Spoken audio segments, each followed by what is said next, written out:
Hello everyone, and welcome back to Fixing Fire Emblem Maps, the series where I take undesirable Fire Emblem maps and try to pretty them up. And today we're covering a very special map from a very special game, the Beaufort from Fire Emblem Echoes, Shadows of Valentia, a game widely recognized for its excellent map design. But before we get into it, remember to like and subscribe if you want to see more of this series, and comment on what maps you'd like to see next. With all that said, let's get into it. So, the problems with this map are very easy to spot. Your units spawn far away from the main enemy force in a desert map when most of your units only have 4 movement. Most of the enemies are also 4-range archers that will camp in their fort until you approach, and even if you do land some damage on them, sometimes they'll just run back to their heal tiles and you can't really pursue because, as previously stated, your units only have 4 movement. So what I'm going to try to do is cut down on the tedium of the map and make it less frustrating to take out some of the enemies. So, of course, one of the first things that came to mind was making the desert less painful to traverse. Celica's army spawns on tiles that don't restrict movement, so I extended those tiles to make a path directly to the fort, so you can actually get units like Valbar to the fort at a reasonable pace. I still kept the paths narrow though, so their movement was still somewhat restricted like in the original.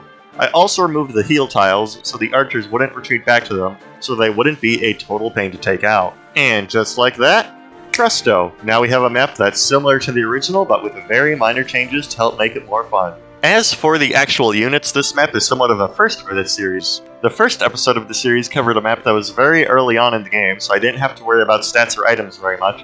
And then I did a map where you always had the same characters and items. This, however, is a mid-game map in a game where you can freely grind, have a variety of items, and also use stat-boosting fountains. My take on this was to keep things as vanilla as possible, to be very general, and to just have every unit use their starting items, like having Katria hold the Angel Ring. I did give Leon a steel bow though, since I think you can get one by this point. I also used their average stats for level 9, or if they would have been promoted by then, I made them level 2 in their second class, like making Saber a Mimrodon.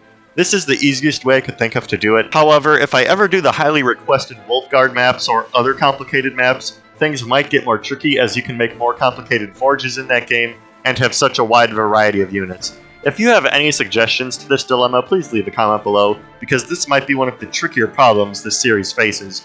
As for the enemy stats, they're mostly the same, but I lowered the speed of the archers down to 3. Now let's get on to playing it.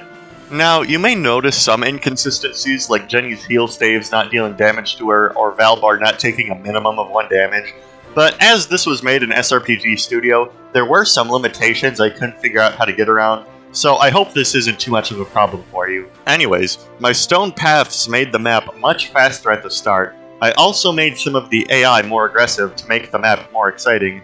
I made all of the enemies outside the fort, and 2 of the archers from the inside of the fort immediately pursue Celica's army. The challenge isn't removed with this more streamlined approach either, since Paula died on the run I was recording.